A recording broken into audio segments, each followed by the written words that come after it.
নাহি অন্য শিব পন্থা বিশেষ সংস্মৃতা বহি বাসুদেবে ভগবতী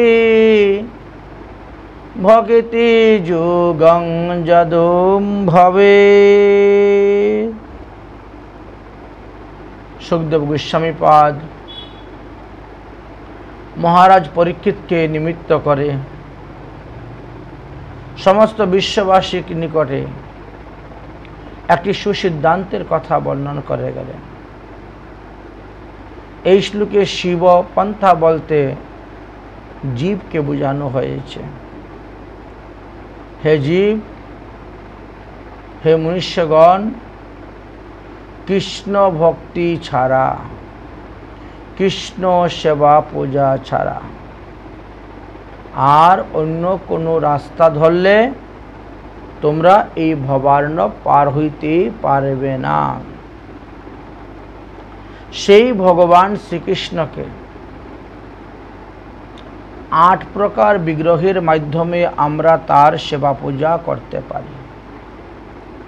এই কথাটি শ্রীমদ্ ভাগবত মহাপুরাণের 11 স্কন্দের 27 অধ্যায়ের 12 নম্বর শ্লোকেতে বর্ণন করে গিয়েছেন।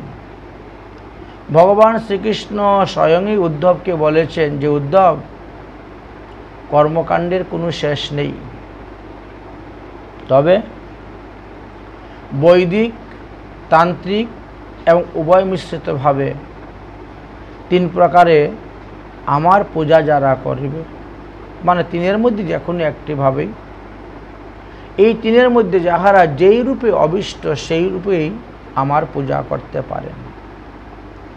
আমি যদিও নিত্যলীলা সংবরণ করে, মানে দাপর যুগে লীলা সংবরণ করে আমি আমার নিত্যধামগুলোকে চলে যাব, তথাপিও আমার 8 প্রকার বিগ্রহের মধ্যে আমি সর্বদা অবস্থান করি। সেই 8 প্রকার বিগ্রহগুলো কি কি? শৈলী দারু মহিলৌহি লেপ্য লেক্য চোষে কতি মনোমহি মণিমহি প্রতিমায়ষ্ট বিধামতা। হে উদ্ধব, আমার 8 প্রকার বিগ্রহকে পৃথিবীতে রেখে যাব। যেমন শিলাময়ী বিগ্রহ, গিরিরাজ গোবর্ধন শিলা, শালগ্রাম শিলা বা কষ্টিপাতর শ্বেতপত্তর দ্বারাও তৈরি করতে পারবেন। বিধি মার্গ অনুসারে, বেদবিধি অনুসারে চক্ষুদান, প্রাণ প্রতিষ্ঠা আদি করে সেই বিগ্রহের সেবা পূজা করতে পারবেন। তাহলে একটা আমরা পাথরের বিগ্রহ পেলাম। দ্বিতীয় বললেন দারুময়ী বিগ্রহ, অর্থাৎ কাঠের দ্বারা নির্মিত বিগ্রহ। তৃতীয় বললেন ধাতুময়ী বিগ্রহ, সেটা সোনা, রূপা, তামা, কাঁসা, পিতল, দস্তা ইত্যাদি দ্বারাও তৈরি করা যেতে পারে। এক একটি ধাতু দ্বারাও তৈরি করা যায়, আবার 8টি ধাতুকে একত্রিত করেও নির্মাণ করা হয়, অষ্টধাতুর বিগ্রহ হয়। এটা লেপ্যময়ী বিগ্রহ বলতে এটা 2 প্রকারে বোঝানো হয়েছে। এক হলো মৃত্তিকা লেপন করে, আর এক হলো চন্দন ঘষে ঘষে চন্দন অঙ্কিত লেপন করেও বিগ্রহ তৈরি করা যায়। লেক্যময়ী বিগ্রহ অর্থাৎ চিত্রপটে পূজা করা যায় বা ভগবানের নাম লিখে নাম ব্রহ্মকে পূজা করা যায়। বালুময়ী বিগ্রহ, যেখানে বিগ্রহের অভাব, কোনো তীর্থাদিতে গমন করে তখন কিছু বালু একত্রিত করিয়া সেখানে আঙুল দ্বারা অঙ্কন করে বিগ্রহ তৈরি মতন অঙ্কিত করে আপনি সেখানে সেবা পূজা করবেন। মনোময়ী বিগ্রহ বলতে কল্পনা, মানসিক চিন্তার দ্বারা কল্পনা করে ভগবানকে সেবা পূজা করা, অথবা ঘট পটাতিতে আমরা যে ভগবানকে চিন্তন করে আহ্বান করে এনে সেবা পূজা করি ঘট বসাইয়া, সেটা মনোময়ী বিগ্রহ। আর মণিময়ী বিগ্রহ বলতে মণি, মুক্তা, হীরা, মাণিক্য ইত্যাদির কথা বলা হয়েছে। তো এই 8 প্রকার বিগ্রহই আমরা ভগবানের সেবা পূজা করতে পারি। স্বয়ং বক্তা স্থাপয়ত মূর্তয় দ্বিবিধামতা, স্বয়ং বক্তা স্বয়ং কৃষ্ণ স্থাপয়ানম প্রতিষ্ঠিতা। এই 8 প্রকার মূর্তির মধ্যে আবার বিশেষ করে 2টি ভাগে দেখা যায়। একটি হলো স্বয়ং প্রকটিত বিগ্রহ, আর একটি হলো স্থাপিত বিগ্রহ। স্বয়ং প্রকটিত বিগ্রহতে সাক্ষাৎ ভগবান শ্রীকৃষ্ণ স্থাপন থাকেন। যেমন গিরিরাজ, গোবর্ধন শিলা, শালগ্রাম শিলা, এদের প্রাণ প্রতিষ্ঠা চক্ষুদান করতে হয় না, এরা প্রাণ প্রতিষ্ঠা চক্ষুদান হয়েই আছেন। অন্যান্যদেরকে বেদবিধি অনুসারে আমাদেরকে করতে হয় প্রাণ প্রতিষ্ঠা। পাথরের হোক, মাটির হোক, কাঠের হোক, সুবর্ণ আদি ধাতুর হোক, যে কোনো প্রতিমাই আসলে পরে শ্রুতি স্মৃতি পুরাণের তন্ত্রশাস্ত্র অনুসারে যে বিধিবিধানের কথা লিখে গেছেন, সেই বিধিবিধান অনুসারেই আমরা সেই বিগ্রহের প্রাণ প্রতিষ্ঠা চক্ষুদান করে তারপরে সেই বিগ্রহের সেবা পূজা করে থাকি। নৈক সবং সতো নর স্তবনা অখিলম জনম अर्चयामि स्मृतं निन्नां पलं जोगादि दुर्लभलं प्रतिमा प्रतिमनुष्टापि पद्यं कल्पतां यतः। শ্রীমূর্তিকে যারা পূজা করতেছেন শুদ্ধ সদাচার ভাবে বিধিবিধান অনুসারে, তারা নিজে তো উদ্ধার হইবেন এবং তার শতকুল তিনি উদ্ধার করিতে পারিবেন। তৎসঙ্গে তিনি গ্রামবাসী জগৎবাসীকে উদ্ধার করিতে পারবেন। বিগ্রহ সেবা করলে পরে যেই ফল পাওয়া যায়, যাগ যজ্ঞ তপস্যার দ্বারা সেই ফল পাওয়া যায় না। শ্রীমূর্তিতে পূজা করার এমনই লাভ। যিনি প্রতিমাতে শ্রদ্ধা সহিত পূজা করিয়া থাকেন, কল্পকাল পর্যন্ত তিনি ভগবত ধামে বাস করেন, তার অভীষ্ট পূর্ণ হইয়া থাকে। বৃন্দাবনে তো গোবিন্দ যো পুষ্যন্তি বসুন্ধরে নত যম পুরং জান্তি পুণ্যকৃতাহাম গতি। শ্রীধাম বৃন্দাবনে যাওয়ার পরে যারা শ্রী গোবিন্দকে দর্শন করেন, তাদেরকে কখনো জমালয়ে যেতে হয় না। যে সমস্ত বিগ্রহ আমরা মন্দিরে স্থাপন করে থাকি, সেই সমস্ত বিগ্রহকে 2 ভাগে ভাগ করা হয়েছে, চল বিগ্রহ এবং অচল বিগ্রহ। চল অচল ইতি দ্বিবিধা প্রতিষ্ঠা জীব মন্দিরম উদ্বাসম আহ্বানম নতো স্থিরায়াম ঊর্ধ্বমাচনে। স্থাপিত মূর্তিকে 2 ভাগে ভাগ করা হয়েছে, একটা চল বিগ্রহ, একটি অচল বিগ্রহ। অচল মূর্তিতে ভগবান আদিপুরুষ পরমেশ্বর শ্রীকৃষ্ণকে বলিয়া জানবেন, এবং চলমূর্তি ভক্তবৎসল বিনোদার্থ তিনি সর্বদা বিচরণ করিয়া থাকেন। শ্রীহরির চলমূর্তি বড় বড় প্রাসাদে অট্টালিকার মধ্যে দেখা যায়, অচল মূর্তিগুলা। আর চলমূর্তি গৃহে স্থাপিত হয়ে থাকেন, বিভিন্ন আত্মীয় স্বজন ইষ্টি কুটুম্বের বাড়িতেও তিনি গমনাগমন করিয়া থাকেন, স্থানান্তরিত হয়ে থাকেন। অচল মূর্তি সভা মিশন মঠাদিতে দেখতে পাওয়া যায়। চলমূর্তি সাধারণত গৃহের মধ্যেই বিরাজ করিয়া থাকেন। সাধু বৈষ্ণব চল অচল মূর্তিকে ত্রিবিধ রূপে কীর্তন করিয়া গিয়াছেন। প্রতিবিম্বাহত, শাস্ত্র উৎকীর্ণ এবং পাঙ্কজ। প্রতিবিম্বাহত কাকে বলা হয়? ঈশ্বরের ছায়াবৎ মনে করিয়া স্তন্দুলিতে অঙ্কিত মূর্তিকে কালান্তরে একবার অর্চন করা হয়ে থাকে। এই মূর্তিতে কেবল তত্ত্বযোজনাই করিবে, ইহাতে কোনরূপ সংস্কার নাই। অর্চন অবগাহনে বিসর্জন করিতে হয়, পুনরায় তাহাকে আবার অর্চন করিবে না। শাশ্বতকীর্ণ বিগ্রহ কোনটি? যেমন রত্নময়ী। বিষ্ণু মূর্তিতে বিশুদ্ধ পৃত্তিকা মানে সঙ্গে রাধারানী থাকবেন, নারায়ণ মূর্তি থাকলে লক্ষ্মী থাকবেন, কৃষ্ণ মূর্তি থাকলে রাধারানী থাকবেন, রাম মূর্তি থাকলে সীতা দেবী থাকবেন।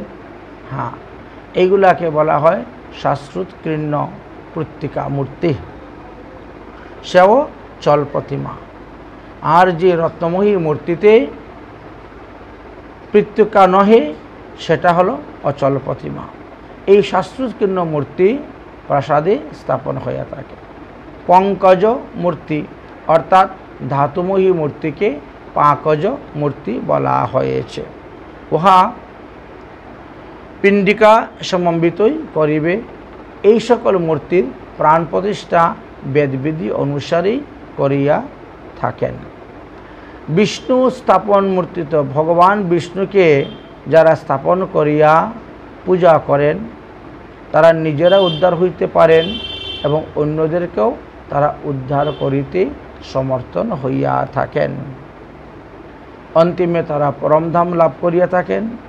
যে যতদিন শ্রীহরির প্রতিমা পূজা করিবেন তত সহস্র যুগ পর্যন্ত তিনি হরিধামে অবস্থান করবেন। অর্থাৎ একদিন সহস্রে হরি পূজা করলে এক যুগ পর্যন্ত হরির কাছে অবস্থান করতে পারবেন। যে ব্যক্তি শ্রীকৃষ্ণের প্রতিমা স্থাপন করেন আর্যমাদি পিতৃগণ ইন্দ্র প্রমুখ দেবগণ কর্তৃক প্রীত হইয়া থাকেন। আমরা মাঘ মাসে প্রয়াগে স্নান করার জন্য যাই, তদ্বারা আমাদের যে পুণ্যফল উৎপন্ন হয়।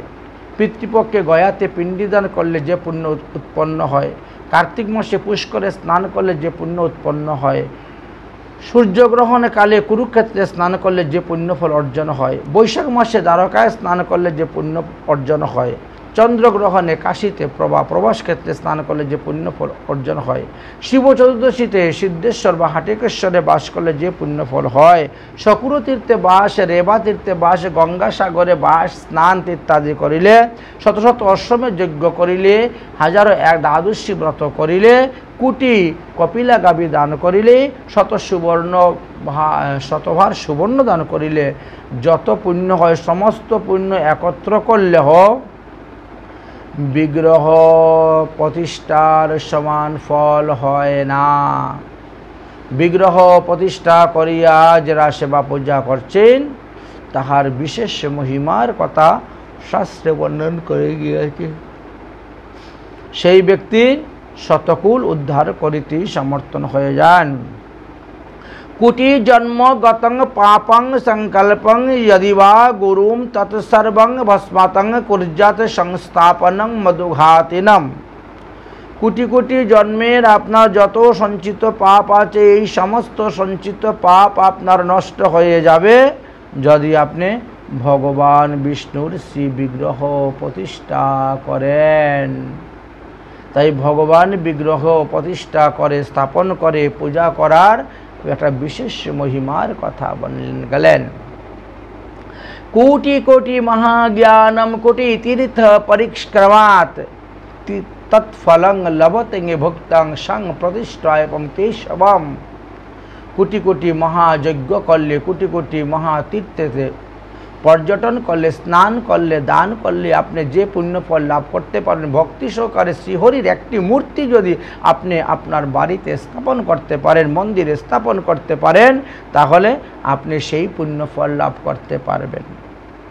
সদা মন্ত্র কোটি জপাত যত ফলং পুরুষম লভেতে তৎফলং সম্বাপনতি সংস্থাপনম পুরুষোত্তমম। সর্বদা সংকল্প করে কোটি মন্ত্র যারা জপ করে যাচ্ছেন, প্রতি মাসে 1 কোটি হরিনাম জপ করে যাচ্ছেন,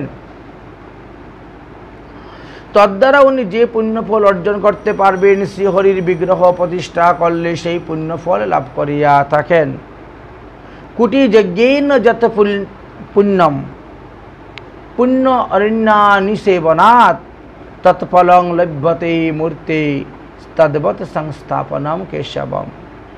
কোটি কোটি মহাযজ্ঞের করিয়া যে পুণ্যফল অর্জন হয় একটি মাত্র শ্রী বিগ্রহ স্থাপন করলে, প্রতিষ্ঠা করলে সেই পুণ্যফল লাভ করা যায়। যাবত জন্ম হরে নাম গ্রহণে তম ফলম লভেতে তত ফলং সমবাপনতি সংস্থাপনম পুরুষোত্তমম। আজীবন হরিনাম সংকীর্তন করিয়া, জপ করিয়া, তপ করিয়া আপনি যে পুণ্যফল লাভ করতে পারবেন, শ্রীহরির মূর্তি স্থাপন করিলেই সেই পুণ্যফল লাভ করা যায়। এই জন্য মূর্তি প্রতিষ্ঠার ফল বিশেষভাবে বর্ণন করে গিয়েছেন। শ্রীহরির মূর্তি গোষ্ঠে অবস্থান করলে একরকম ফল, গিরিশিখরে স্থাপন করলে অন্যরকম ফল, পুণ্যক্ষেত্র তীর্থে স্থাপন করলে একরকম ফল, নদীর তীরে স্থাপন করলে অন্যরকম ফল, প্রাসাদ তৈরি করে সেখানে স্থাপন করলে অন্যরকম ফল, প্রতিটি আলাদা আলাদা। কদাচেও হরিধাম হইতে পুনরায় ভ্রষ্ট হয় না। যারা বিগ্রহকে স্থাপন করিয়া তাকে তিনি অনাহাসেই শতকুল সমন্বিত হইয়া তিনি হরিধামে গমন করিয়া থাকেন। অতএব শ্রী বিগ্রহ প্রতিষ্ঠা করে শ্রী বিগ্রহীর পূজা সেবা করতে থাক। শাস্ত্রে বিগ্রহ প্রতিষ্ঠার জন্য মাস উল্লেখ করে গিয়েছেন, দিন তিথি নক্ষত্র উল্লেখ করে গিয়েছেন। সেই অনুসারেই বিজ্ঞ পণ্ডিতকে নিয়ে আলোচনা করে আপনি শ্রী বিগ্রহ স্থাপন করবেন, পূজা করবেন। বাড়ির ঈশান কোণে মন্দির হলে সবথেকে অতি উত্তম, এই কথা শাস্ত্রে বর্ণন করে গিয়েছেন। অগ্নিকোণে রান্নাঘর, নৈঋত বা বায়ুকোণে বলছেন বা ঠিক মধ্যেকার, হ্যাঁ নৈরিকুণ বায়ুকোণে আপনি ল্যাট্রিন বাথরুম আদি একেবারে কর্নারে করবেন না, একটু দূরে রেখে করবেন। এইভাবে বাস্তু সম্পর্কে আলোচনা করে গিয়েছেন। যাই হোক, যদিও শাস্ত্রে বলছে যে ভগবানকে 5 দিকে বসানো যায়, আমাদের দিক তো মোট 10টা, পূর্ব পশ্চিম উত্তর দক্ষিণ ঈশান অগ্নি নৈরি বায়ু উদ অধ। এই 10টা দিকের মধ্যে 5টা দিকে ভগবানকে বসানো যাইবে, ইহাতে অসুবিধা নেই। বলেন পূর্ব দিকে মুখ করিয়ে শ্রী বিগ্রহ প্রতিষ্ঠা করিলে ভক্তি মুক্তি লাভ হয়, দক্ষিণ দিকে মুখ করে বিগ্রহ প্রতিষ্ঠা করিলে উত্তম শান্তি লাভ করা যায়, পশ্চিম দিকে বিগ্রহকে বসাইয়া পূজা করিলে দিব্য সিদ্ধি এবং রাজ্য লাভ হইবে, উত্তর দিকে বিগ্রহকে বসাইয়া পূজা করিলে পুষ্টি লাভ হইয়া থাকে, ঈশান কোণে বিগ্রহকে বসাইয়া পূজা করিলে সর্বসম্পদ লাভ হইয়া থাকে। এই হলো 5টা দিকে বিগ্রহ বসানোর কথা আলোচনা করা দিয়েছেন। মামৃতে অন্যতম বিদুস্তং বৈষ্ণবো ব্রহ্মণ্যম অথবা পশ্চাদীতং বৈষ্ণবানাং সপাচণ্ডালতম আপ্লুবৎ। যদি বৈষ্ণব অথবা ব্রাহ্মণ আমাভিন্ন অপর অবৈষ্ণব বা দেবতার অর্চন করে, তাহলে তিনি চণ্ডাল যোনি প্রাপ্ত হন। ভগবানকে পূজা না করিয়া যারা সরাসরি অন্যান্য দেবদেবীর পূজা করে যাচ্ছেন, ভগবান শ্রীকৃষ্ণ বললেন তারাই চণ্ডাল যোনি প্রাপ্ত হইয়া থাকে। ভগবান আরও বললেন যে আমার মৃৎময়ী বিগ্রহ এবং চন্দনময়ী প্রতিমাতে জল দ্বারা স্নান করাইবে না, কেবল কাপড় দ্বারা সংমার্জন করিলেই হইবে। এত দ্বারা অন্যান্য প্রতিমাগুলাকে তুমি জল দিয়ে স্নান করাইবে, দুধ দই ঘি মধু দিয়ে স্নান করাইবে। প্রতিমাতে আহ্বান, অচল প্রতিমাতে আহ্বান এবং বিসর্জন নেই, শুধু ভক্তি সহিত তাকে অর্চন করে যাও, সেবা করে যাও। উত্তম উত্তম দ্রব্যের দ্বারা প্রতিমা দিতে আমাদের পূজা করা কর্তব্য। নিষ্কাম ভক্তের পক্ষে যাহা আছে তাহা দ্বারাই তিনি সেবা পূজা করবেন। সাকাম ভক্তরা উত্তম উত্তম দ্রব্য এনে ভগবানের সেবা পূজায় লাগাবেন। শ্রদ্ধা সহকারে ভক্তি সহকারে প্রেমের সহিত ভগবানকে যাহা দিবেন ভগবান তাহা সাদরে গ্রহণ করবেন। তাই যারা সাধক দেখে ভজন করে যাচ্ছেন বা সিদ্ধ দেখে ভজন করে যাচ্ছেন, এদের কর্তব্য কি? যে ব্রহ্ম মুহূর্তে শয্যাত্যাগ করিয়া গাত্রকান করিয়া দন্ত ধাবন করত মলমূত্র ত্যাগ করিয়া স্নান করে শুদ্ধ হয়ে আপনি শুদ্ধ বস্ত্র পরিধান করিয়া দাদর সঙ্গে তিলক রচনা করিয়া শিক্ষাবন্ধন করিয়া তারপরে আপনি ভগবানের সেবা পূজা করার জন্য ভগবানের দিকে রওনা হবেন। শ্রী গুরু স্মরণ করে করে যাবেন, 3টা তালি দিয়ে মন্ত্র উচ্চারণ করে বিগ্রহ ঠাকুরঘরের দরজা খুলবেন।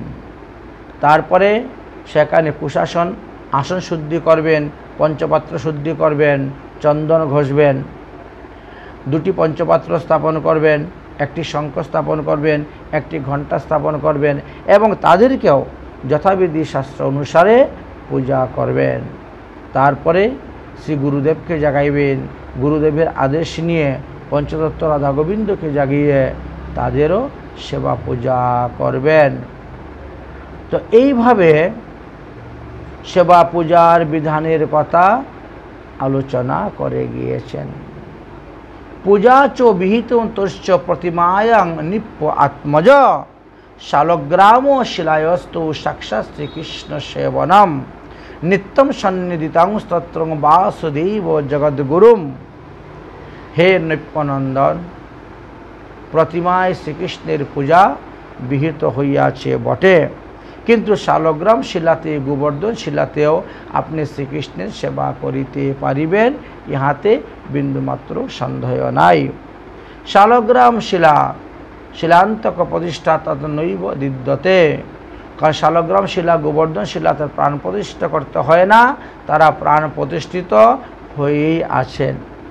এবং ভগবানং সর্বং শালগ্রাম শিলাত্মনে দ্বিজং স্ত্রী ও শূদ্রৈশ্চ পূজয়ত ভগবত পরম। এই শালগ্রাম শিলা গোবর্ধন শিলা সদাচারী প্রসাদভোজী বৈষ্ণব যারা, তারা সবাই করতে পারেন। তিনি ব্রাহ্মণ হোক, ক্ষত্রিয় হোক, বৈশ্য হোক, অথবা তিনি শূদ্র হোক বা তিনি স্ত্রী জাতি হোক, তাতেও কোনো অসুবিধা নেই। বিষ্ণুমন্ত্রে দীক্ষিত সদাচারী প্রসাদভোজী বৈষ্ণব যারা, তারা শালগ্রাম শিলা গোবর্ধন শিলা ভগবান শ্রীকৃষ্ণের বিগ্রহ সেবা পূজা করতে পারবেন। এই বিষয়ে তত্ত্বদর্শী পণ্ডিতগণ বর্ণন করে গিয়েছেন, এতে দোষের কোনো কারণ হয় না। একমাত্র স্মার্তমতে ব্রাহ্মণরা বলেন যে স্ত্রী এবং শূদ্ররা শালগ্রাম শিবা পূজা করতে পারে না, কিন্তু বিষ্ণু মন্ত্রে দীক্ষা গ্রহণ করার পরে সেই শূদ্র আর শূদ্র থাকেন না। ন শূদ্র ভগবত ভক্তাস্তে ভগবত মতা সর্ববর্ণেষু তে শূদ্রা যেন অভক্তা জনার্দনে। যে সমস্ত শূদ্র হরিভক্তি পরায়ণ হইয়া গেছেন তাহারা কদাচও শূদ্র নহেন, তাহারা হইলেন উত্তম ভাগবত ভক্ত। কিন্তু যে সমস্ত লোক বিষ্ণুকে ভজন করে না, বিষ্ণু মন্ত্রে দীক্ষা গ্রহণ করে না, তারা ব্রাহ্মণ, গোস্বামী, ক্ষত্রিয়, বৈশ্য যে কোনো জাতিতেই জন্মগ্রহণ করুক না কেন, তথাপিও তারা শূদ্র সমতুল্য। যথা কাঞ্চনতাং জাতি কাশাংশ্চ রস বিধানতাম তথা দীক্ষা বিধানেনম দ্বিজত্ব জায়তে নির্নাম। বিধিমতে পারদ সংযোগ করিয়া কাশা যেমন সুবর্ণ হইয়া যায়, তদ্রূপ বিধিমতে সদ্গুরুর নিকট থেকে দীক্ষা গ্রহণ করিলে মানবগণ শূদ্রগণ দ্বিজত্ব প্রাপ্ত হইয়া যান। এই জন্য শালগ্রাম সেবা পূজার অধিকার তাদের জন্মে যায়, উৎপন্ন হয়ে যায়। শূদ্রাম বা ভগবত ভক্ত নিষাদংশ পাচম তথা বিক্ষন্তেম জাতি সামান্যম স্বজাতি নরকম ধ্রুবম।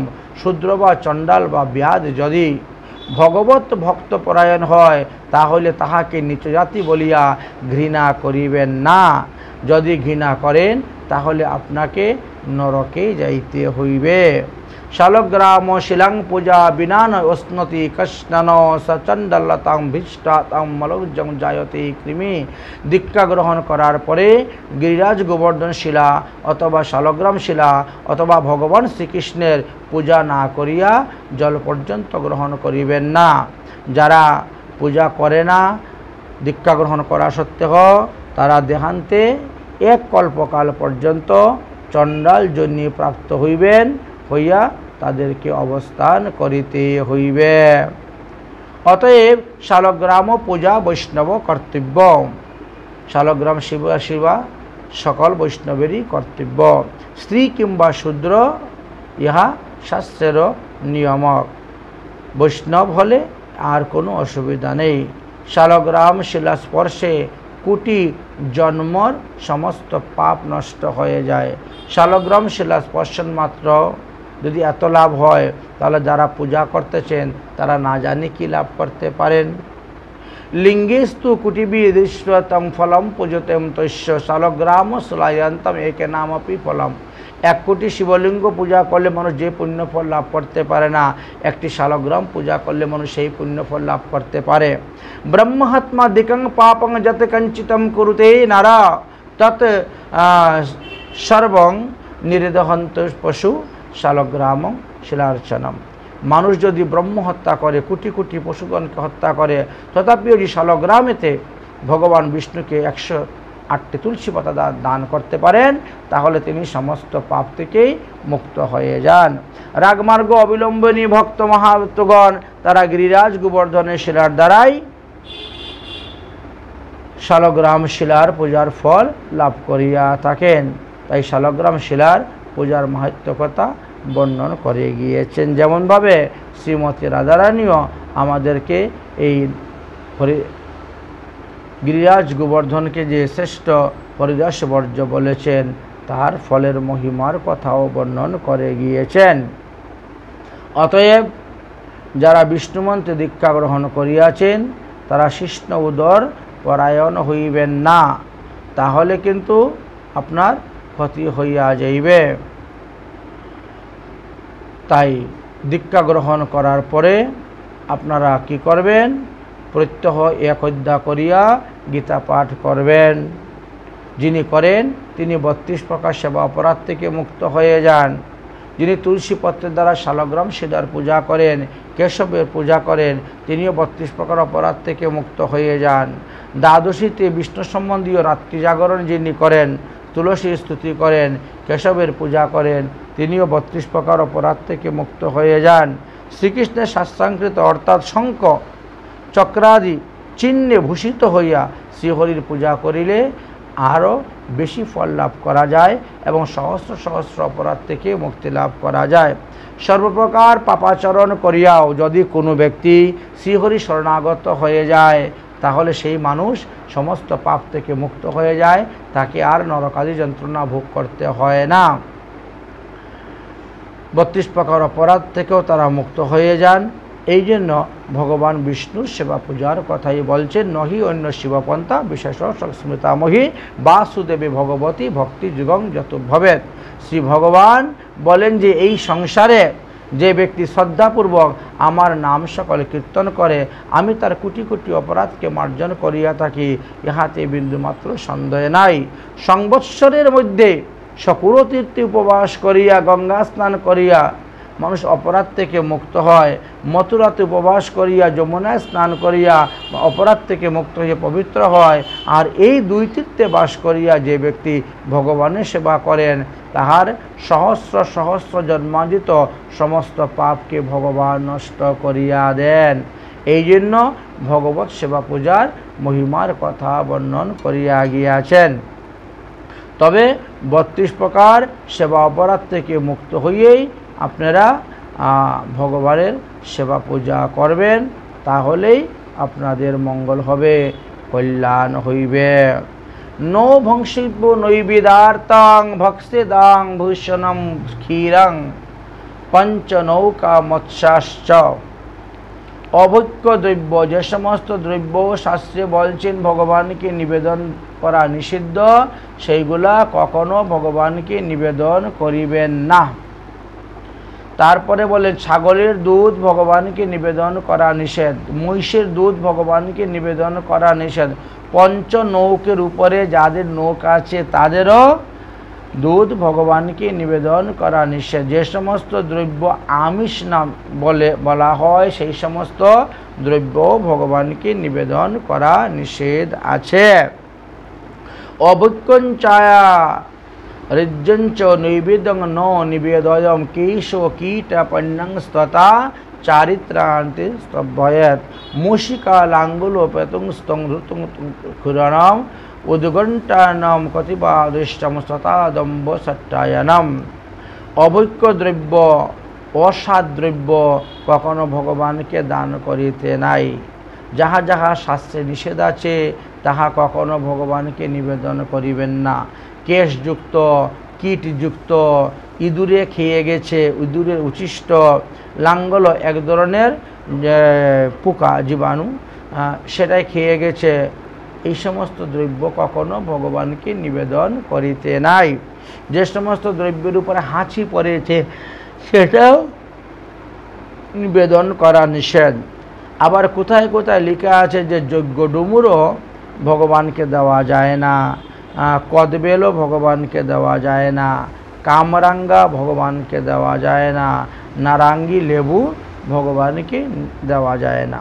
আবার কোনো কোনো পুরাণে বলছেন না না কামরাঙ্গাটা ভগবানকে নিবেদন করা যাইবে। যাই হোক, বার্তাকুং জালিকা শাকম কুসুমান শাকং স্তুকং স্ততা পণ্ডালং লসুন সে সুগনং নির্যাসং শৈব বর্জয়েত গৃজ্জং ক্রিং শুকরশ্চৈব কুঙ্কুম দুস্ততিবশ্চ ডোমরো মলম বৃদ্ধং গ্রদ্দা অবৃত্তিষ্ণ দ্বিজাহা। তাহলে ছোট বেগুন ভগবানকে নিবেদন করা যাবে না, কলমি শাক জালিকা শাক ভগবানকে নিবেদন করা যায় না, কুসমুন্ব শাক অশ্মুক শাক নিবেদন করা যায় না, পেঁয়াজ লসুন ভগবানকে নিবেদন করা যাবে না, বাসি ভাত ভগবানকে নিবেদন করা যাবে না, হিং ভগবানকে নিবেদন করা যাবে না, গাজর ভগবানকে নিবেদন করা যাবে না, ডুমুর যজ্ঞ ডুমুরের ফল ভগবানকে নিবেদন করা নিষিদ্ধ হইয়াছে। বিভিন্ন স্থানে আমাদেরকে বললেন যে সমস্ত গুল লাউ, ওটাকে অলাবও বলা হয়, এই গুল লাউ ভগবানকে নিবেদন করা নিষিদ্ধ হইয়াছে। কুষ্মণ্ডুং শালিকাং শাকং বৃত্তাকং সৌপিত্রিকং স্ততা ভক্তয়ং পততিং তস্য শ্রদ্ধাবং বেদান্ত গো দ্বিজাহা। এই যে কুসুম শাক, শ্বেত কলমি শাক, বেগুন, পুঁই শাক, এই সমস্ত দ্রব্য গ্রহণ করলে কি হয় বললেন যে এই সমস্ত দ্রব্য গ্রহণ করলে আমাদেরকে দেহের মধ্যে পাপ উৎপন্ন হয়, এই জন্য এই সমস্ত দ্রব্য গ্রহণ করা নিষিদ্ধ। বর্তাকু বৃহতিশ্চৈব দুগ্ধম অন্নম মুসুরি ক সদ্যাং দৈত্যে প্রবর্তিসাং তৈসং দূর তরো হরি। বেগুন ভগবানকে নিবেদন করা নিষেধ, পুরা ভাত ভগবানকে নিবেদন করা নিষেধ, মুসুরি ডাল ভগবানকে নিবেদন করা নিষেধ। এইগুলা যারা গ্রহণ করেন তারা বহু পাপে লিপ্ত হন এবং বহু রোগ শোক ব্যাধিতে তাদেরকে ভুগতে হয়। যত্র মধ্য তত্র মাংস তথা বৃত্তাকং মূলকে নিবেদয়ং তত্র হরিণ কান্তেরিক রতিহি। যে স্থানে হরিকে আহ্বান করিয়া আনিবেন সেখানে কখনো মধ্য, মাংস, বেগুন, মূলা নিবেদন করিবেন না। এগুলা করিলে এতে বিপরীত হইয়া যায়। মহিষশ্চ বর্জয়তে মুন্নম ক্ষীরং দধি ঘৃতম ইয়দি। বললেন যে মহিষের দুধ, মহিষের দই, মহিষ থেকে ঘৃত এইগুলা ভগবানকে নিবেদন করা নিষিদ্ধ আছে। যদ্যতম তৃষ্টমং লোকিং তদার্জিত প্রিয়মানম। অর্থাৎ আপনাকে আগে দেখতে হবে এই সংসারে উৎকৃষ্ট উৎকৃষ্ট যে বস্তু আছে তাহাই ভগবানকে অর্পণ করিবেন। উৎকৃষ্ট ব্যক্তিগণ যাহা যাহা ভগবানকে নিবেদন করেছেন তুমিও তাহাই ভগবানকে অর্পণ করিবে। নানা বিধানং পাকিংশ্চৌ ভক্তিব্যং মনোহারায়ম নৈবেদং কল্পয়তে বিষ্ণু তদ্ভাবংনো পায়সম কেবলং ঘৃত সংযুক্তম। নানাবিধ অন্ন পানি উৎকৃষ্ট ভোজন দ্রব্য তৈরি করিয়া ভগবানকে ভোগ প্রদান করিবেন। যদি তদ অভাব হয় তাহলে কেবল পায়াস রান্না করে ভগবানকে ভোগ দিবেন, অথবা ঘৃত সংযুক্ত অন্ন রান্না করে ভগবানকে ভোগ দিবেন। যেহেতু অঘৃতঞ্চ আশুরম মৃদু, অন্নের মধ্যে যদি ঘি না দেওয়া হয় তাহলে সেই অন্নটা আসুরিক অন্ন হয়ে যায়। তাই ভোগের উপরে এক ফোঁটা হলেও আপনি ঘি দিবেন। নৈবেদ্যমান্যং ভবেতে তু ফলানিং বিনিময়েদেত ফলাফলময়ম ভৈবেতে ত নির্ণং গুল্ম ঔষধম অপি ঔষধম নামক লাভিতু তুষণং বিনিবেদ্যয়া তদ্ভাবতম সর্বতং মানুষং প্রভব্যং স্মৃত। অন্নাদি দ্রব্যের অভাব হইলে ফল নিবেদন করিবেন, ফলের অভাব হইলে তীর্ণ গুল্ম ঔষধ আদি নিবেদন করিবেন, তদ অভাব হইলে ভগবানকে শুধু জল নিবেদন করিবেন। জলের যদি অভাব হয় তাহলে মানসিক দ্রব্য উপচারের দ্বারা ভগবানকে আপনি পূজা করিবেন। আবার কোনো কোনো পুরাণে বলছেন যে না, যজ্ঞডুমুর ভগবানকে দেওয়া যাইবে, মূলাও ভগবানকে দেওয়া যাইবে, কিন্তু কলমি শাকটা দেওয়া ঠিক হইবে না। শুধু খালি শ্রাবণ মাস বলে নয়, এটা 12 মাসের জন্যই নিষেধ করে গিয়েছেন। যাই হোক, আমরা এর আগেও অনেকবার আলোচনা করেছি কোন কোন দিন ভগবানকে কি কি দ্রব্য অর্পণ করিলে আমাদের কি কি লাভ হইবে, সেই বিষয়ে আর নতুনভাবে এখানে আলোচনা করতে যাচ্ছি না। তবে ভগবানকে নৈবেদ্য প্রসাদ অর্পণ করলে পরে যে আমাদের কি কি লাভ হয় তদ বিষয়ে বলছি। যিনি শ্রীহরিকে স্কন্দমূল অর্পণ করেন তিনি উত্তম সদ্বংশে গিয়ে পরজন্মে জন্মগ্রহণ করেন। আম, কাঁঠাল, নারকেল, কামরাঙ্গা ফল, কুশিয়ার, খেজুর, ডালিম এইরূপ উত্তম দ্রব্য যারা ভগবানকে অর্পণ করিয়া থাকেন তারা ভগবানের নিত্যধামে বাস করিতে পারেন। মধু শ্রীহরিকে অর্পণ করিলে পুরানো রোগ থেকে মুক্তি লাভ করা যায়। আচ্ছা, আম, ফল, কলা, মুছা, কাঁঠাল, জাম্বুর, কুণ্ডলী, আমলকি ইত্যাদি দান করিলে অশ্বমেধ যজ্ঞের ফল লাভ করা যায়। নৈবেদ্য দানেতে যদি সুগন্ধি পূর্ণ শীতল সুবাসিত জল ভগবানকে দান করা যায় তাহলেও অশ্বমেধ যজ্ঞের ফল লাভ হয়ে যায়। দারচিনি, এলাচি, লবঙ্গ, কর্পূরযুক্ত জল যদি ভগবানকে দান করা যায় তাহলেও রাজস্বীয় যজ্ঞের ফল লাভ করা যায়। শুধু নারিকেলের জল যদি কেউ ভগবানকে অর্পণ করেন তাহলে অগ্নিষ্টম যজ্ঞের ফল তিনি লাভ করিতে পারেন।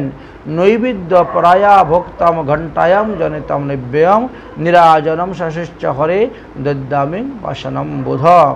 সদাচার সম্পন্ন ব্যক্তি ঘণ্টাদি বাদ্য করিতে করিতেই ভগবানের ভোগ দিবেন, ভগবানের পূজা করবেন এবং ভগবানের আরতি করিবেন। ভগবানের পূজাকালে, ভগবানের স্নানকালে, ভগবানের ভোগকালে ঘণ্টাবাদ্য অবশ্যই করিবেন। ঘণ্টাবাদ্য করিবার বিধানের কথা শাস্ত্রে বর্ণন করিয়া গিয়াছেন। এতদ ভিন্ন অন্য সময়ে ঘণ্টাবাদ্য না করলেও হইবে। শ্রীকৃষ্ণের ভোগের পর ভোগের পাত্রে ঈশান কোণ হইতে একটু প্রসাদ নিবেন, নিয়ে সেটি সর্বদেব স্বরূপায় পরায় পরমাত্মনে শ্রীকৃষ্ণ সেবাযুক্ত বিশ্বক্ষণায়তে নম বলিয়া আপনি সেটা নিবেন, নিয়ে 18 জন বৈষ্ণবকে দান করিবেন। তারপরে সেটা আপনার মৃত ব্যক্তির উদ্দেশ্যে অর্পণ করিতে পারেন। যাহারা আপনাদের পিতৃপুরুষগণ মারা গিয়েছেন তাহলে তাদের উদ্দেশ্যে অর্পণ করলে তারা উদ্ধার হইয়া যাইবেন। যাদের মা বাবা প্রসাদভোজী নয়, যাদের মা বাবা সদাচার পালন করতেন না, যাদের মা বাবা বৈষ্ণব নয়, তাদের মা বাবার ফটো ঠাকুরের আসনে নিয়ে রাখবেন না, ঠাকুর ঘরে রাখা নিষিদ্ধ আছে। অনেকে বলেন গুরুদেবের ফটো তো রাখি, গুরুদেব তো মারা গিয়েছেন, মরার ফটোকে রাখা যায়? আরে মরা হলে কি হলো, গুরুদেবের সঙ্গে তুলনা করা যায় না, কারণ গুরু মহিমার কথা আমরা এর আগে বর্ণন করে গিয়েছি। তো যাই হোক, সদাচার সম্পন্ন প্রসাদ বুঝি বৈষ্ণব যদি হন, তাহলে সেই মা বাবার ফটো রাখা যাবে, না হলে রাখা যাবে না, অন্যত্র রেখে দিতে হবে। পূজা কালং বিনা অন্যত্র হি তং নস্তানং প্রচালনং তত্ত্বতঃ বিনা কুর্যাতে পূজনম সিদ্ধম লালসম। বলছেন পূজাকাল ব্যতীত অন্য সময়ে ঘণ্টা বাদ্য করিবেন না, এটা মঙ্গলজনক হয় না, অমঙ্গল হয়। কিন্তু পূজাকালে ঘণ্টা বাদ্য করা এটা মঙ্গলজনক, কারণ ঘণ্টা বাদ্য না করিলে ভগবানের পূজা হইবে না, ভগবানের আরতি হইবে না, ভগবানের ভোগ হইবে না। এই যে শঙ্খ, ঘণ্টা, ত্রিপদী, ভগবানের পূজার সামগ্রী, এসব তো শঙ্খসুর দৈত্য থেকেই আসছে, এই জন্য এদেরকে ভগবানের পূজাকালে রাখতে হয়। স্নান অর্চনম ক্রিয়াকালম ঘণ্টা নাদং করোতি য পুরাতু বাসুদেবস্য তস্য পূর্ণ ফলম শীর্ণ। শ্রীকৃষ্ণের স্নান করার সময়, শ্রীকৃষ্ণের পূজাকালে যে ব্যক্তি শ্রীকৃষ্ণের অগ্রে ঘণ্টাবাদ্যম করেন, তাহার পুণ্যের কথা বলিতেছি, শ্রবণ কর। কিন্তু বর্তমান জগতে কিছু লোক আছে, ঘণ্টা বাজাতে গেলেও তারা বাধা দেয়, তাদের ঘুমের বিঘ্ন হয়, তাদের নানা রকম অসুবিধার কথা দেখায়। কিন্তু শাস্ত্র আমাদেরকে বলছেন, কে তোমারে কবে কি কথা বলিবে, সে কথা ভাবিলে আর কি চলিবে। শ্রীকৃষ্ণের স্নানকালে, পূজাকালে অবশ্যই ঘণ্টাবাদ্য করিবেন। এতে কি হবে, বলে বর্ষকোটি সহস্রাণি বর্ষকোটি শতানি চ বসতেং দেব লোকে তু অপ্সরাম সেবিতাম। যারা ভগবানের পূজাকালে ঘণ্টাবাদ্য করেন, তাহারা কোটি সহস্র কোটি বৎসর অপ্সরাগণ সেবিত হইয়া স্বর্গাদি লোকেতে তারা বাস করিয়া থাকেন। পুণ্যম যজ্ঞ কোটি সমুদ্ভব। বিগ্রহের সম্মুখে ঘণ্টাবাদ্য করিলে কোটি কোটি যজ্ঞের ফল লাভ করা যায়। অতএব সবাই জুড়ে জুড়ে ঘণ্টাবাদ্য করবেন এবং শ্রী বিগ্রহের পূজা করিবেন। তবে একটা কথা মনে রাখতে হবে, ঘণ্টার মাথার মধ্যে যেন গরুরের চিহ্ন থাকে, অথবা ঘণ্টার মাথার উপরে যেন সুদর্শন চক্র চিহ্ন থাকে। এই দুই চিহ্ন ব্যতীত অন্য কোনো চিহ্নযুক্ত ঘণ্টা ভগবান শ্রীকৃষ্ণের সেবা পূজাকালে বাজাইবেন না, এটা নিষেধ করেছেন শাস্ত্র আমাদেরকে। মমাগ্রে প্রত্যকং বৎস প্রত্যেকং লভতে ফলম মুখাযুকিত গু অযুকিতঞ্চ চন্দ্রায়ানম সতদ্ভুভ। যে ব্যক্তি প্রত্যহ ভগবানের পূজা করার পর ধূপ দীপ দ্বারা আরতি করেন, যারা ভগবানকে স্নান করাচ্ছেন, যারা ভগবানকে নৈবেদ্য অর্পণ করেন, যারা ভগবানকে গন্ধাদি দ্রব্যাদি লেপন করিয়া থাকেন, এর প্রত্যেকেরই অযুত অযুত যজ্ঞ, অযুত অযুত গোদান, অযুত অযুত চন্দ্রায়ন প্রায়শ্চিত্তের ফল তারা লাভ করিতে পারিবেন। অতএব দেবতার আহ্বানে এবং অর্ঘ্য ধূপ পুষ্প নৈবেদ্য অর্পণে জয়ধ্বনি করবেন। জয়ধ্বনি মন্ত্র মাতঃ স্বাহা, এই মন্ত্র উচ্চারণ পূর্বক সর্বদা ঘণ্টাবাদ্য করিবেন। জয়ধ্বনি মন্ত্র মাতঃ স্বাহা, যেহেতু ঘণ্টা হইতেছে সর্ববাদ্যময়ী। আমাদের বিশ্ব ব্রহ্মাণ্ডে যত প্রকার বাদ্য আছে, সমস্ত প্রকার বাদ্য বাজাইলে ভগবান যতটা সন্তুষ্ট হন, একমাত্র ঘণ্টা বাদ্যমের দ্বারাই ভগবান সেই রকম সন্তুষ্ট হইয়া থাকেন। এই জন্য ঘণ্টা বাজান, ভগবান ঘণ্টাকে খুব ভালোবাসেন। এতক্ষণ আমরা ঘণ্টার মহিমার কথা আলোচনা করলাম। অতএব আপনারা ভগবত পূজাকালে অবশ্যই ঘণ্টাবাদ্য করিবেন, ইহাতে অন্যতা করিবেন না। এইবার জলশঙ্খ এবং স্থলশঙ্খ বাজানু শঙ্খ উভয় শঙ্খের কথাই বর্ণন করে গিয়েছেন। শঙ্কে হরির অধিষ্ঠানম যত্র শঙ্খো তত্র হরি তত্রৈব সততম লক্ষ্মী দূরীভূতম অমঙ্গলম। শঙ্খের মধ্যে স্বয়ং ভগবান সর্বদা অবস্থান করিতেছেন। যেখানে শঙ্খ সেখানে শ্রীহরি লক্ষ্মীর সহিত সর্বদা বাস করিয়া থাকেন এবং তথা হইতে সর্ব অমঙ্গল দূরীভূত হইয়া যায়। এই শঙ্খ ধ্বনি যতদূর যাইবে ততদূর পর্যন্ত সমস্ত অমঙ্গল দূরীভূত হইয়া যায়। ত্রৈলোক্য জানি তীর্থানি বাসুদেবস্য চ আজ্ঞায়া শঙ্কে তিষ্ঠন্তি বিপ্রেন্ড তস্মাদ শঙ্খ সদাচারম। ত্রিভুবনে যত তীর্থ আছে ভগবান শ্রীকৃষ্ণের আদেশে সমস্ত তীর্থগণ শঙ্খের ভিতরে আসিয়া আশ্রয় গ্রহণ করিয়াছেন। অতএব শঙ্খকে পূজা করা অবশ্যই কর্তব্য। শঙ্খকে চন্দন ফুল তুলসী অগুরু আদি দিলে পরে পূজা করলে পরে এই সমস্ত তীর্থের পূজা হইয়া যায়। নাদ্যং তারাগঞ্জব্য বারি বাপি কূপরিদাদিজম গাঙ্গেয়ঞ্চ ভবেতে সর্বং কৃতম শঙ্খৌ কলিপ্রিয়। হে দেবর্ষি নারদ, নদীর জল হোক, পুকুরের জল হোক, দিঘির জল হোক, কুয়ার জল হোক, হ্রদের জল হোক, সমুদ্রের জল হোক, যে কোনো জল শঙ্খের মধ্যে দেওয়ার সঙ্গে সঙ্গে সেই জলটি গঙ্গা জল সদৃশ্য পবিত্র হয়ে গেল, তাহা মানিতে হইবে। শঙ্খ স্থিতেন তুয়েন যো স্নাপয়ামি কেশব কপিলা শতদানস্য ফলমাপ্নতি মানব। যে ব্যক্তি জলশঙ্খের ভিতরে জল দিয়ে তার মধ্যে কর্পূর অগুরু দিবে, তুলসী পাতা দিবে, চন্দন ঘষে দিবে, আর সেই জল দিয়ে ভগবান শ্রীকৃষ্ণকে স্নান করাইবেন, তাহলে সেই ব্যক্তি প্রতি ক্ষণে ক্ষণে 100 কপিলা গাভী দানের ফল লাভ করিতে পারিবেন।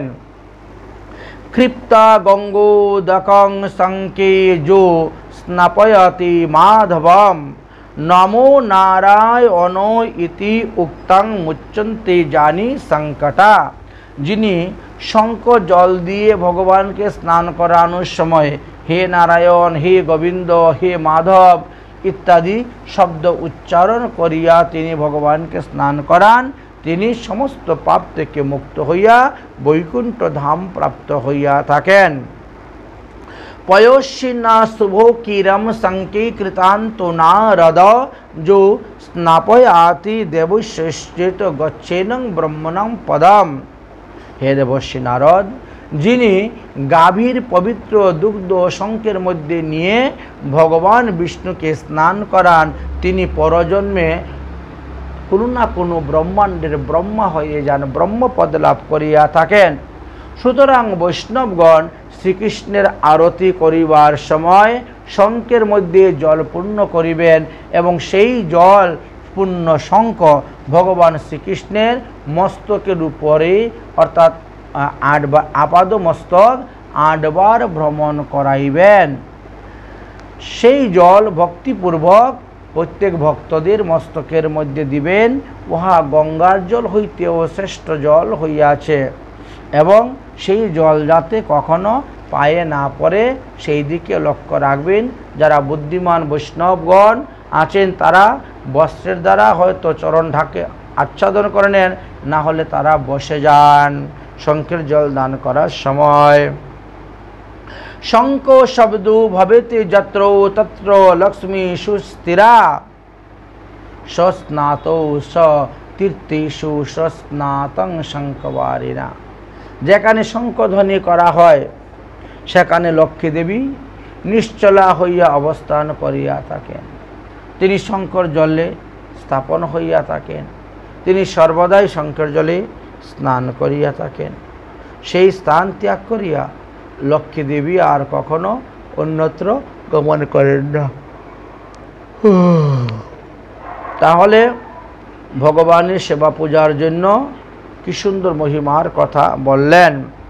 তারপরে ভগবানের কাছে আরতি করে ক্ষমা ভিক্ষা প্রার্থনা করবেন। মন্ত্রহীনম ক্রিয়াহীনম যৎকৃতং পূজনম হরে সর্বসম্পূর্ণতামেতিম কৃতি নিরাজনং শিরে। আচ্ছা, সবশেষে আমরা কি করি? আমরা ভগবানের আরতি করি।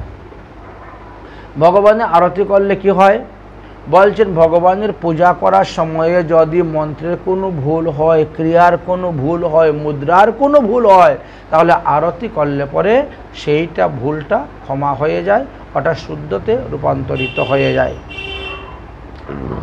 যে সমস্ত ছিদ্র আছে সমস্ত ছিদ্র পূর্ণ হয়ে যায়। কূটয়ো ব্রহ্মহত্মানাম অগম্যাগমনম কূটয় দহত্বা লোকমাত্রেণ বিষ্ণু স আরাত্রিকম সুখম। আমরা কেন আরতি করি? কেন আমরা আরতি দর্শন করি? আরতির সময়ে কেন আমরা সবাই দাঁড়িয়ে যাই? আরতির সময়ে কেন আমরা এত নাচাকুদা করি?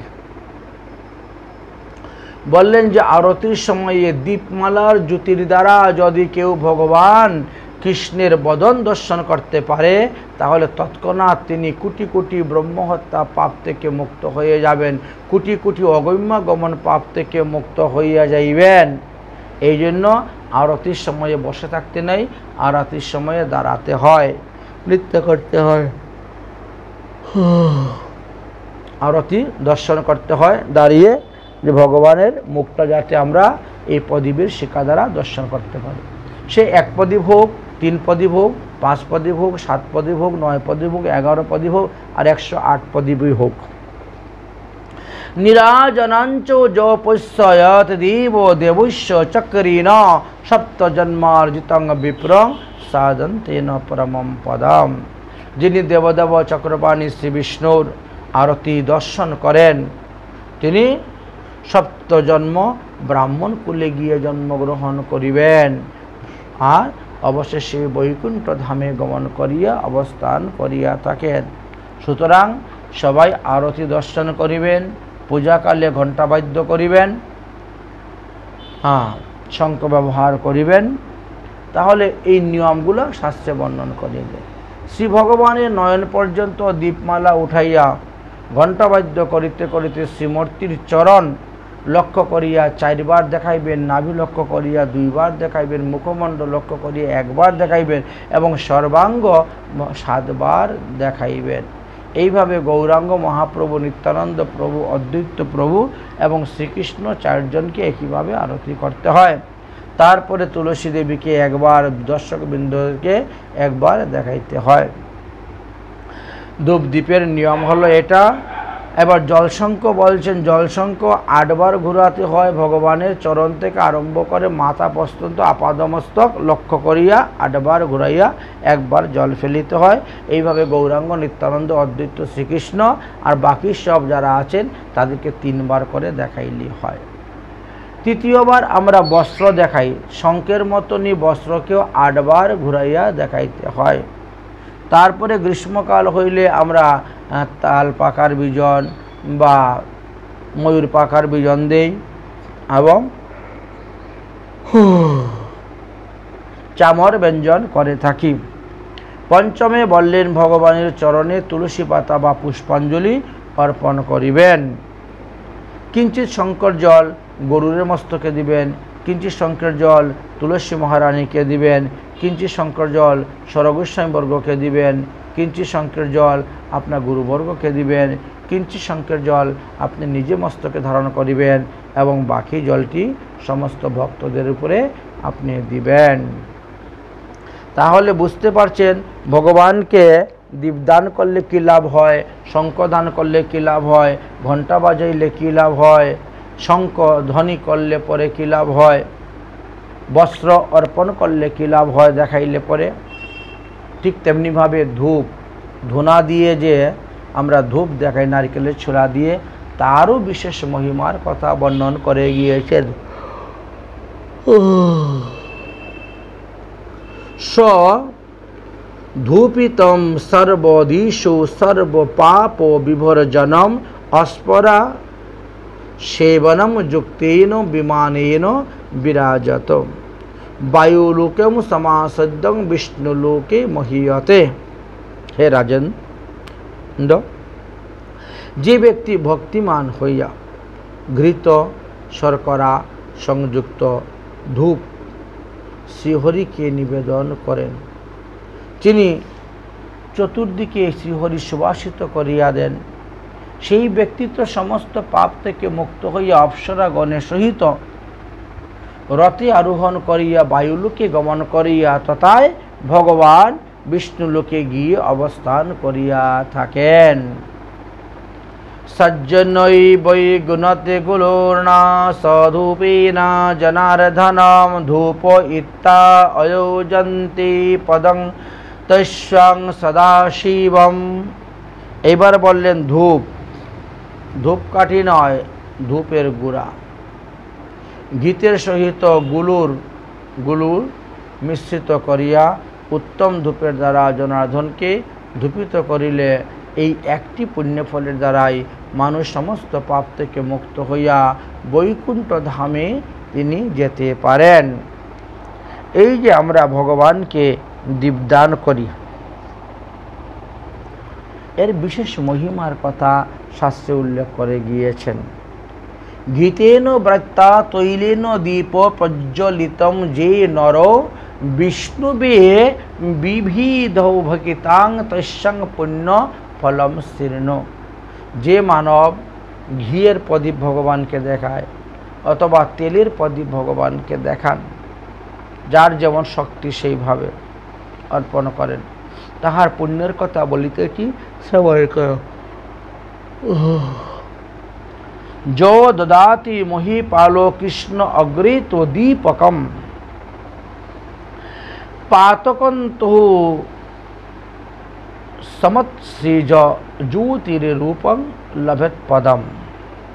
हे राजन, যে ব্যক্তি শ্রীকৃষ্ণের সম্মুখে দীপদান করেন, তিনি সমস্ত পাপ থেকে মুক্ত হইয়া জ্যোতির্ময় দেহ ধারণ করিয়া বৈকুণ্ঠ ধামে চলে যান। বিহায় পাপম সকলম সহস্র আদিত্যম সপ্রভ জ্যোতির্ময়ং বিমানেন বিষ্ণুলোকং মহীয়তে। যে মানব ভগবানকে ঘিয়ের প্রদীপ প্রদান করেন, কর্পূরের প্রদীপ প্রদান করেন বা তৈল প্রদীপ প্রদান করেন, করে ভগবানের আরতি করেন, তিনি সমস্ত পাপ হইতে মুক্ত হইয়া সহস্র সূর্যের নিয়ে জ্যোতি ধারণ করিয়া জ্যোতির্ময় রথে আরোহণ করিয়া বিষ্ণুলোকে গমন করিয়া থাকেন। ইহাতে বিন্দুমাত্র সন্দেহ নেই, কোনো অবকাশ নেই। বাস এইভাবে ভগবানের সেবা পূজার মহিমার কথা বর্ণন করে গিয়েছেন। এটি 12 মাসের দীপের কথাই বলা হয়েছে, শুধু যে কার্তিক মাসের দীপদান এমন নয়, 12 মাসেই দীপদান করা যাবে। যাবত ক্ষিতি নিষেবানিনম দীপং দীপতয়োজ্জ্বলম তাবৎ বর্ষ সহস্রাণি না কপিষ্ট মহীয়তে। দেবালয়ে যতক্ষণ পর্যন্ত দীপ জ্বলবে, দীপ জ্বলার সময় যতবার আপনার চৌকের নিমিষ পড়বে, যতবার আপনার চোখ বন্ধ হবে, মানে প্রজ্বলিত প্রদীপ চলতে চলতে যতক্ষণ আপনার চৌকের পাতা পড়বে, বলছেন তত সহস্র বৎসর বৈকুণ্ঠ ধামে গিয়ে তিনি বাস করিয়া থাকেন। দীপদানের এত মহিমা। দীপদানেন বিপ্রণ্ড ন পুণ্য জায়তে ভুবি। বিশেষ করে কার্তিক মাসের অমাবস্যা দীপাবলি দিবসে যে দীপদান করে তাকে তো আর মাতৃগর্ভে এসে জন্মগ্রহণই করিতে হয় না, এমনই মহিমার কথা বলছেন। আর প্রতিদিন দীপদানের মহিমার কথা তো দেখাই গেল। অতএব প্রতিদিনই আপনারা দীপদান করিবেন। তবে একটা কথা মনে রাখতে হবে, দীপ যখন দান করবেন সেই দীপের মধ্যে তুলাদি বেশি অধিকাংশ দেওয়া হয়। কোনো কোনো ক্ষেত্রে দেখেছি আমরা কাপড়ের টুকরা দিয়ে, কাপড় কেটে কেটে টুকরো টুকরো করে সেটা দিয়ে সলতা বানিয়ে দেন। কিন্তু শাস্ত্রে বলছে নীল রক্ত দশম দীপং প্রযত্নেন বিবর্জয়েত, অর্থাৎ নীলবর্ণের কাপড়, নীলবর্ণের সুতা, রক্তবর্ণের লাল বর্ণের সুতা দিয়ে কখনো পলতা তৈরি করে প্রদীপের মধ্যে দিবেন না, এটা নিষেধ করা আছে। সর্বদাই পিতলাদি ধাতুর দ্বারা দীপ নির্মাণ করিয়া তার মধ্যে দ্বারা দীপ প্রদান করিবেন। আচ্ছা, জ্বলন্ত প্রদীপকে কখনো মাটির উপর রাখিবেন না। মাটির প্রদীপ বা কোনো একটা চাটার উপরে রেখে দিবেন, সরাসরিভাবে ভূমিতে নিক্ষেপ করিবেন না। আচ্ছা, আমাদের আরতি করার সময় দেখবেন অনেকে তালপাতার পাংখা দেয়, অনেকে ময়ূর পাংখা ব্যবহার করিয়া থাকেন। এরও মহিমার কথা শাস্ত্রে বর্ণন করে গিয়েছেন। শূর্ণং বাদরকং বসিরং জীর্ণং নির্মলতমেব চ উপযুক্তাং নতো দদ্যাতে বরতি কারতো কদাচন। রক্তবর্ণ, জীর্ণ, মলিন ব্যবহারী কাপড় বা কার্পাস তুলার বস্ত্র ইত্যাদি দ্বারা বাতি কখনো তৈরি করিয়া ভগবানকে নিবেদন করিবেন না। সর্বদাই নতুন তুলা, নতুন রুই নিয়ে প্রদীপ তৈরি করিবেন। যিনি স্বীয় মঙ্গল বাসনা করেন, যিনি যার মঙ্গলের ইচ্ছা করেন, তিনি কখনোই নিজে বা অন্য কর্তৃক, বিষ্ণু কর্তৃক প্রদত্ত দীপ স্থানান্তরিত লইয়া যাইবেন না, ইহা শাস্ত্রে নিবারণ করিয়াছেন। তৈলাদি বিহীন করিবেন না, প্রদীপ আপনি আপনি জলে জলে শেষ হয়ে যাবে। বহুবর্তী সমাযুক্তম জ্বলন্তম কেশব পরিকর্যাতাম রাত্রিকম সত্যম কল্পকুটি বিমর্শিতে।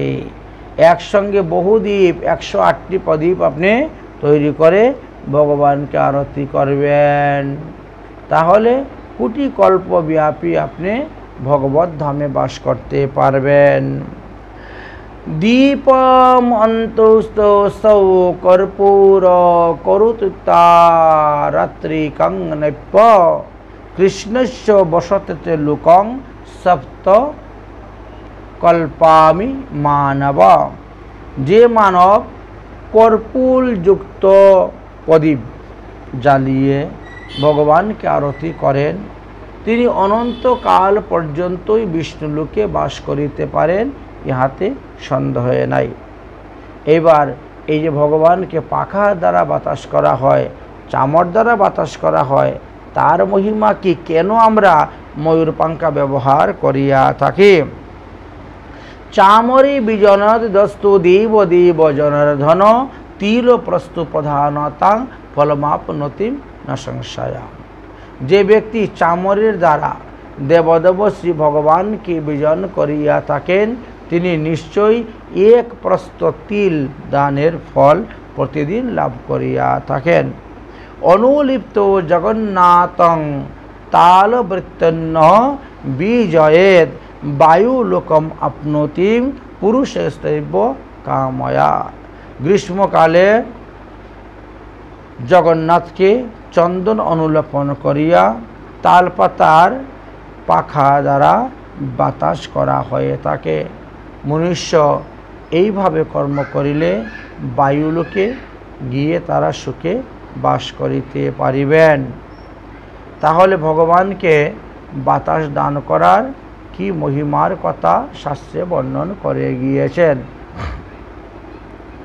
বায়ুলোকং মহিপালম ন অচ্যুতঃ বিদ্যতে পূর্ণ চল চামর বাতেন কৃষ্ণম সন্তুষ্টম येन নর তস্মাদ মাংতে দেবস্য স্তুভ্যতি স মুখেন বৈ। যে ব্যক্তি টানা পাংখার দ্বারাও ভগবানকে বাতাস দেন, এতেও ভগবান শ্রীকৃষ্ণ অত্যন্ত প্রসন্ন সন্তুষ্ট হইয়া থাকেন। কৃষ্ণের সুখের জন্য সে এত বড় পরিশ্রম করতেছে, তাই ভগবান শ্রীকৃষ্ণ তাকে বায়ুলোকে পাঠিয়ে দেন। সেখান থেকে তার আর কোনো পতন হয় না, তুচ্ছ হয় না। দেব দেবস্য নিজ মুখে বিজনং, প্রশংসা করিয়া গিয়াছেন। ন শীতলম শীতলং দেয়ম, শীতকালে অর্থাৎ পৌষ মাঘ মাসে কখনো ভগবানের শরীরে চন্দন লেপন করবেন না, তালপাতার পাংখা দিবেন না, টানা পাংখা দিবেন না, চামর ব্যঞ্জন করবেন না, ময়ূর পাখা দিবেন না, শীতল কোনো দ্রব্য অর্পণ করিবেন না। ভগবানের সুখের জন্যই আমাদের যা কিছু, অতএব যা কিছু করবেন ভগবানের সুখের জন্যই করিবেন। যাবতী বিষ্ণু সদা বৃষ্ণং নৈবেদ্যম শল্যং সম্বদম সুকানুকৃতং পুরাণেঞ্চ তথা তুলসী চন্দনাম। সুখদেবজি বলিলেন, শল্যতণ্ডুল নৈবেদ্য যেমন ভগবানের সর্বপ্রিয়, তুলসী কাষ্ঠ ভগবানের সেই রকম প্রিয় হইয়া থাকেন। অতএব সংঘর্ষম তুলসী কাষ্ঠম যোজুদ্যম কৃষ্ণ মন্দিরম কর্পূর অগুরু কুস্তরী কুঙ্কুমম ন তৎসম্যম। তুলসী কাষ্ঠ ঘর্ষণ করিয়া সেই চন্দন যদি ভগবানকে নিবেদন করা হয় তাহলে ভগবান অত্যন্ত প্রসন্ন হইয়া থাকেন, সন্তুষ্ট হইয়া থাকেন। এই জন্যই আমরা এই সমস্ত দ্রব্য ভগবানকে নিবেদন করিয়া থাকি। আমাদের মুনি ঋষিগণ সমস্ত শাস্ত্র পুরাণ ঘেটে এই সিদ্ধান্ত আমাদেরকে দিয়েছেন যে তুলসী বিহীনং পূজা ন গৃহীত সদা হরি, কাষ্টং বা বর্ষয়ে জ্যেষ্ঠ ন তক্তে না মানুষম যত্ন। তুলসীবিহীন পূজা কখনো শ্রীহরির পূজা হয় না, তুলসীবিহীন স্নান কখনো শ্রীকৃষ্ণের স্নান হয় না, তুলসীবিহীন দান কখনো দান হয় না। তাই যা কিছুতেই তুলসী সংযুক্ত করিয়ে আমাদেরকে ভগবানের সেবা পূজা করি। তুলসীর অভাব হলে তুলসী কাষ্ঠ ঘষে দিয়েও ভগবানের পূজা করা যায়। তুলসী বিনা যা ক্রিয়ন্তে ন পূজা দানং তদ তুলসী বিনা কৃতম ভুক্তুম ন তদ যস্তু তুলসী বিনা কৃতং পিতরং ন তো যতুলসী বিনাকৃত। ভগবানকে তুলসীবিহীন পূজা করিলে উহা পূজা হয় না, ভগবানকে তুলসীবিহীন জলে স্নান করাইলে উহা স্নান হয় না, ভগবানকে তুলসীবিহীন ভোজন নৈবেদ্য দান করলে সেটা ভোজন হয় না। ভগবানকেই স্বয়ং জলাদি পান করে, তুলসী পত্রবিহীন জলপানও ভগবানের কখনো পান হয় না। তাই তুলসী পত্র আদায় যো করতি মমার্চনম ন পুণ্যম জনি মায়াতি মুক্তং সঙ্গী ভবেত নর। ভগবান বলেন, তুলসী পত্র লইয়া যে ব্যক্তি আমার পূজা করে তাকে আর কখনো মাতৃগর্ভে এসে জন্মগ্রহণ করিতে হয় না, সে বৈকুণ্ঠে আমার ধামেই অবস্থান করিয়া থাকেন। এইভাবে তুলসী মহিমার কথা বললেন, তুলসী পত্রের মহিমার কথা বললেন। আমরা কেন ভগবানকে ফুল তুলসী অর্পণ করি, কেন আমরা বাতাস করি, কেন আমরা শঙ্খঘণ্টা স্থাপন করি, তদ বিষয়ে বিস্তারিতভাবে আলোচনা করে গিয়েছেন। আমরা এইভাবেই আজকের বিষয় নিয়ে আলোচনা করলাম। আচ্ছা, এইবার আরেকটি তত্ত্ব পাওয়া গেল যে আমরা যে আসনে বসে ভগবানের সেবা পূজা করি সেই আসনটা কিসের হইলে অতি উত্তম। প্রথমে বললেন কুশের আসন। মৃদাসন কুশকরো বৈষ্ণব ন ভবেত দৃশ সর্বমঙ্গল ফলত্যাগী সঙ্গ সংকল্প বর্জিতম। ত্যাগী বাবাজি মহারাজ যারা, বৈষ্ণবগণ যারা, তারা পূজা করতে সময়ে কেবলমাত্রই ভূমিতে বসিয়া না, কদাচ কুশের হস্তে দিবেন না। এই রূপেও কোনো কোনো স্থানে আলোচনা করিয়া গিয়াছেন।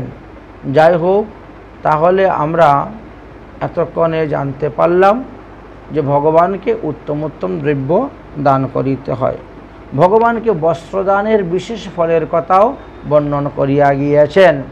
নানা দেশে সমুদ্ভূতে সুবস্ত্রেষু সুকমলৈ ধূপয়িত্বা সুভক্তাংশ্চ প্রধানন্তি মাধবম মন্মন্তরানি বসতি তন্তু শঙ্কং সহৃদি গৃহে। বিভিন্ন দেশ হইতে জাত আনা সুকোমল সুন্দর বস্ত্র প্রথমে গঙ্গা জলের ছিটা দিবেন, ধূপের ধুমা দ্বারা তাকে সুবাসিত করবেন, একটি ফুল তুলসী অর্পণ করিয়া শ্রদ্ধাসহিত সেই দ্রব্য ভগবানকে নিবেদন করিবেন। তারপরে ভগবানের প্রসাদী রূপে সেটা গুরুদেবকে নিবেদন করিবেন। তারপরে সেটা প্রসাদী রূপে আপনিও নিজে ধারণ করিতে পারেন। এইরূপ যদি কেউ করে তাহলে ওই বস্ত্রের মধ্যে যতগুলি সুতা আছে তত মন্বন্তর কাল তিনি হরিধামে বাস করিতে পারিবেন। অতএব এই হলো আমাদের আজকের আলোচনার বিষয়। নীল রক্ত তথা জীর্ণ বস্ত্রমান্যম ধৃতমস্ততাদিব দেবায়াঙ্গজে সংশ্রৌতুং বৃদ্ধানং বোধয়ে। যিনি নীল বা রক্তবর্ণ বস্ত্র ভগবানকে দান করেন সেটা উচিত নয়। শাস্ত্রে বলছে নীল এবং রক্তবর্ণর বস্ত্র কখনো ভগবানকে নিবেদন করিবেন না।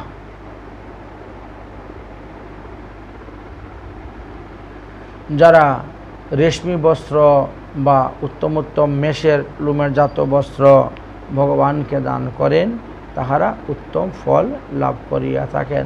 যা কিছু ভগবানকে ভক্তি সহিত দান করিবেন তাহারই একটা না একটা ফল আপনি লাভ করিতে পারিবেন।